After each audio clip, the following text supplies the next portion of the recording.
hanggang dito lang.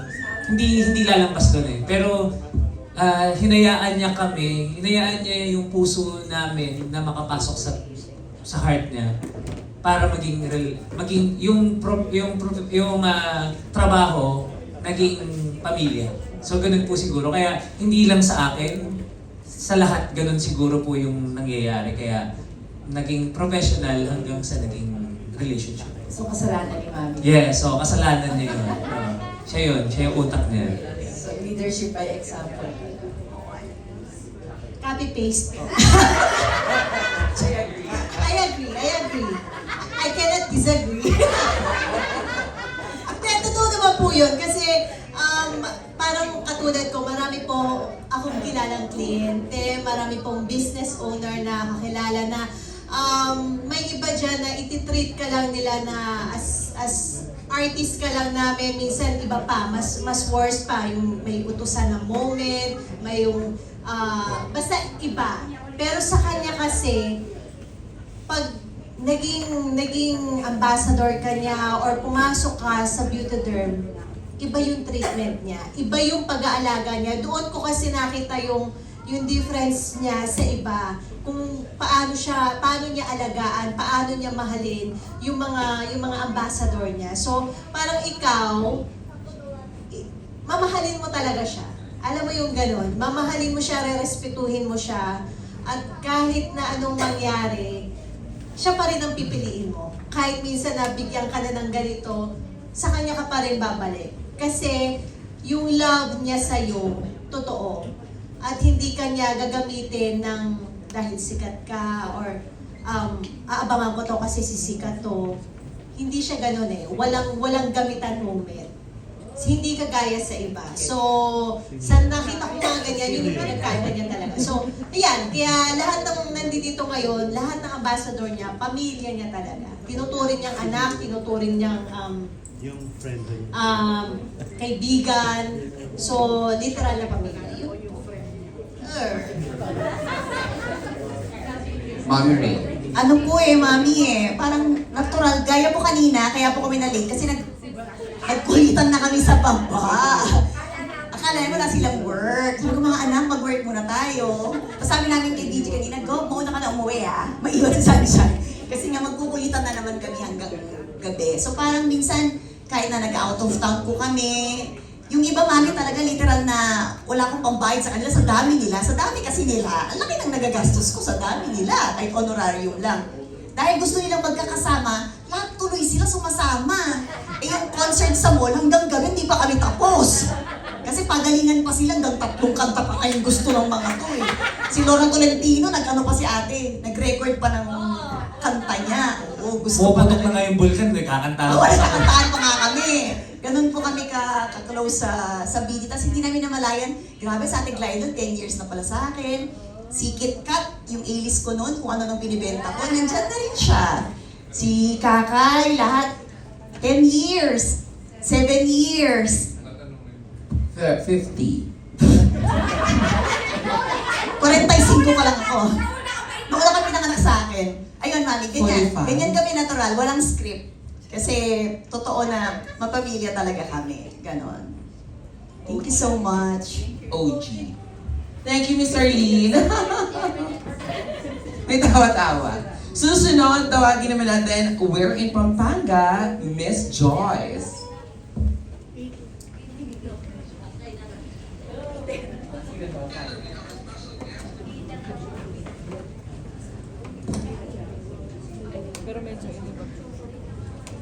Good afternoon!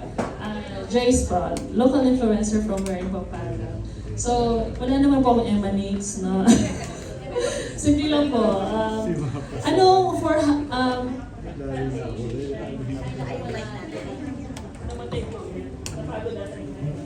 Ito na lang po, ayan.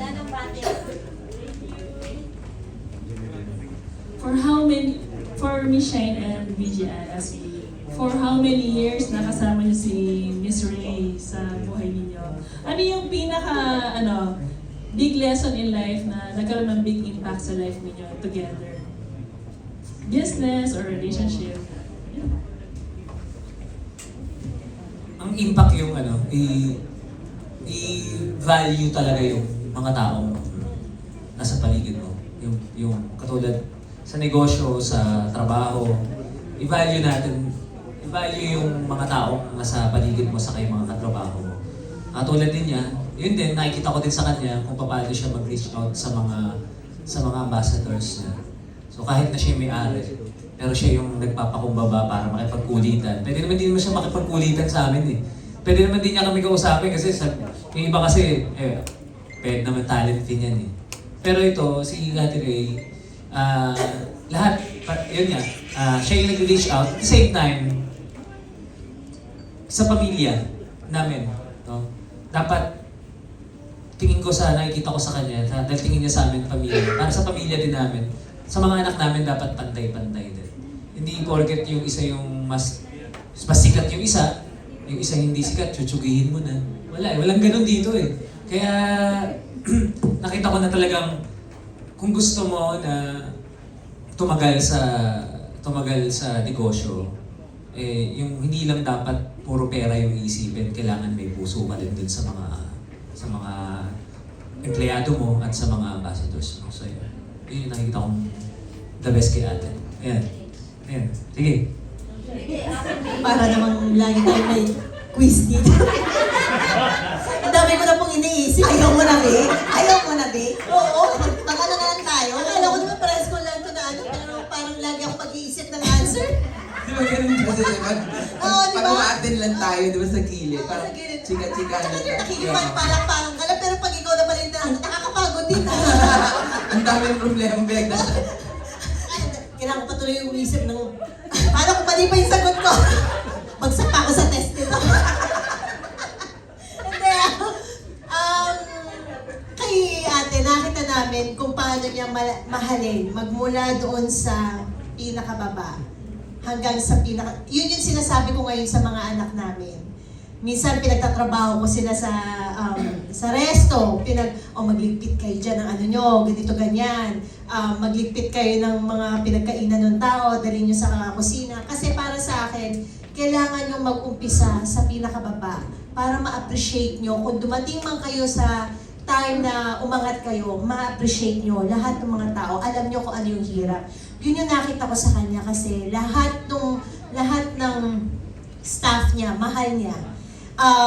Binibigyan niya ng importante. Parang sa amin sa artist, maliit ka, no name ka pa, big star ka, lahat kayo importante sa akin.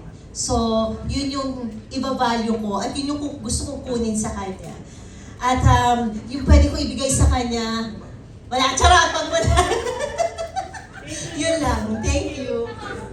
Maraming Anak, may kwento ko kasi galing ako ng Taiwan sa Rotary, no?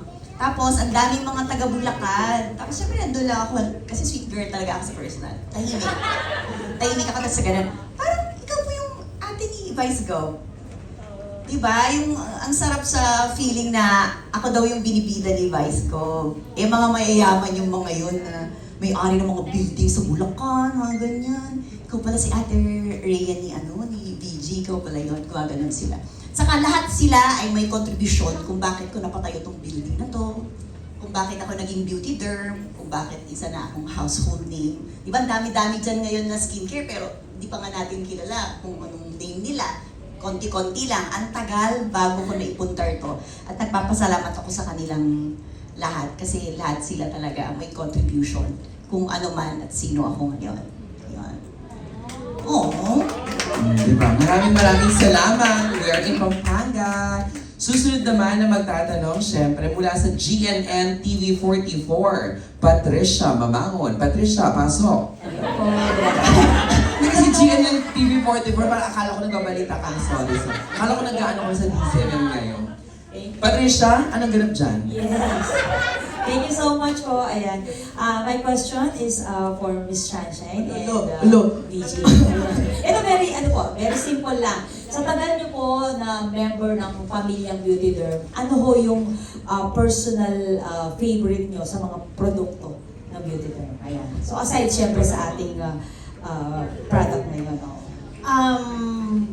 marami kaming product talaga na nandoon sa bahay, hindi pwedeng mawala. Pati, hindi na lang kami mag-asawa pati yung kasambahay namin, pati sila mami, may mga personal, may personal favorite. Si mami parang pa-pain. Ako, hindi pwedeng mawala yung snail collagen, yung,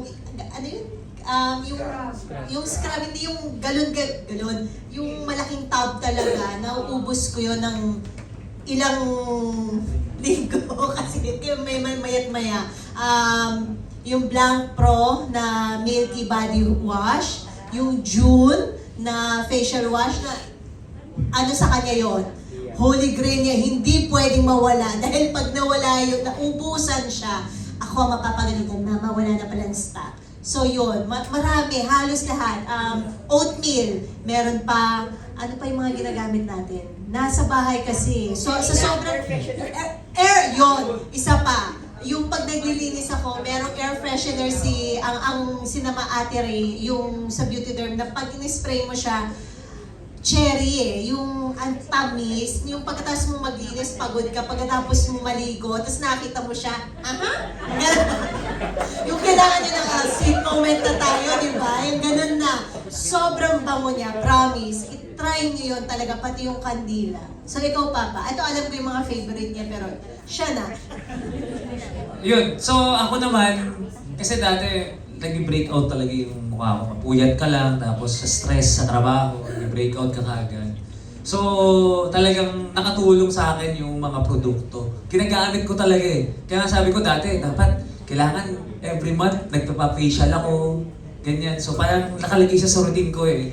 Pero nawala na yun, simula nung gumamit ako ng Beauty Derm. Nung mga nasa 20s ako yan, mga pag-30s yan, puro panahon na nag-breakout ka. Nung ginamit ko yung mga products ng Beauty Derm, nawala na talaga. Tapos, sabon ko, yung View Soap, palalaki talaga yan eh. Yung charcoal soap. Tapos, yung mga creams kasi nga, yung meron akong mga, minsan, nagda-dry yung skin ko, namumula. Yung pag may stress ka, o kaya pagka malamig, pag sobrang lamig, sobrang init. So, ginagamit ko sa facial wash ko yung June dahil mild lang siya tapos nag-moisturize siya ng face. Tapos, ginagamit ko yung day cream araw-araw. Hindi pwede ako umalis ng bahay na wala akong day cream dahil kasama na siya sa mukha ko talaga. So, day cream tapos sa gabi night cream. So, sinasyaga ko talaga yun kasi talagang kung gusto mo makita yung result, ayun naman, awa ng Diyos. Medyo lalo na kapag yung asawa ko tumatalak, kailangan doblehin ko yung kasi yung stress ko sobra eh. Yun lang. Sa kanya, sinabi na ni Shane lahat yung iba yung pang ginagamit. At saka pansin niyo po, kaya love na love ko yung mga endorsers ko na to. Kasi totoo na ginagamit nila yung produkto. Alam na alam nila. Mas makatotohanan. Tama, Mama Ning? Ayun. At saka lagi ko sinasabi na pwede mag-seminar, pwede sila maging trainer. At lagi namin sinasabi walang tatanda sa pamilyang ito. Tignan mo naman si BG. Nasa 20s lang siya. Ngayon, 40 na rin siya. Gagaya ni Carlo. Tapos, nangangampanya. Ang gwapo-gwapo pa rin, walang linya. Siyempre, alagang Beauty Derm at Beauty House. Ayan. We walk the talk, ika nga. Yan. Tama ba, Jaiho? Tamang-tama. Walk ng walk. Talk ng talk. Diba? Ayan. Siyempre, maraming salamat sa iyo, Patricia Mamangon. Ngayon naman, susunod, ayan, kumagkaw.com. John Bueno. Kuya John, take it away. Good afternoon po, Vice Club, and of course, Miss Sunshine. Miss Ray, hello po. Ayan, kasi right now, siguro, masaya na ang buhay ninyo. But before you started show business and before you became an endorser of Beauty Derm, how was your life then? And paano nabago ng Beauty Derm yung buhay ninyo? Can you tell us? Well, thank you for that wonderful question. My life is very, very poor. The life there is poor and sad. And sad. That's all. Thank you. At yun, Ray. May silver lining ba to? Hindi, kasi sa SB, nasa SB ako that time, tapos nung umalis, kumbaga nagkaroon ako ng solo project. So, syempre, nandoon kayong break-even ka lang sa lahat ng kinikita mo kasi may personal na gastos ka, bukod pa doon, magbibigay ka ng kahit konti sa pamilya mo, di ba? Tapos pag nagkaroon ng emergency. So, yung buhay dati, talagang sakto lang. Sakto na lumalaban ka sa buhay, sakto na minsan babalakangin ka na sa sobrang sayaw mo, puyat ka dahil sa taping. Pero yung magkaroon ka ng endorsement noon, nung time na yun, wala pa eh. So ngayon lang talaga nagkaroon ng sunod-sunod na endorsement. Tapos magkakaroon ka pa ng billboard. So parang yung blessing siguro na ibinigay sa amin, hindi lang sa akin pati sa mga kagrupo ko. Kumbaga binigyan kami ng chance ulit na maramdaman ko ano yung feeling ng artista talaga. Yung, oy sikat kayo, pero ito lang kasi ang nakuha namin dati. So ngayon, ibabalik namin kayo, hindi naman pang matagalan, pero ramdam namin ngayon na kahit pa paano, artista pala kami. Ito pala yung buhay, ito pala yung nangyayari kapag nasa limelight ka, yung sikat ka ngayon. So, ayun, nagiging grateful lang kami at kumbaga, ano yun, yung feel namin, yung kumbaga, inaalagaan namin ngayon, ninanamnam namin itong nangyayari sa amin ngayon kasi hindi naman, kumbaga babalik din kami sa dati namin. Babalik din kami sa buhay ng may pamilya. Ngayon, pero sa ngayon, gusto lang namin magpasalamat at mahalin at i-treasure kung ano yung meron kami ngayon. Yun. Pero, umpisa pa lang, sabi ko nga, no name pa naman ako noon, wala pa naman masyadong andyan dyan na ang beauty derm, andyan na si Ate Ray. Kumbaga, may binigyan, kumbaga nagtiwala na sila sa amin, sa akin, kahit alam mo yun yung wala ka pa, na i-endorse yung product nila. So, ayun.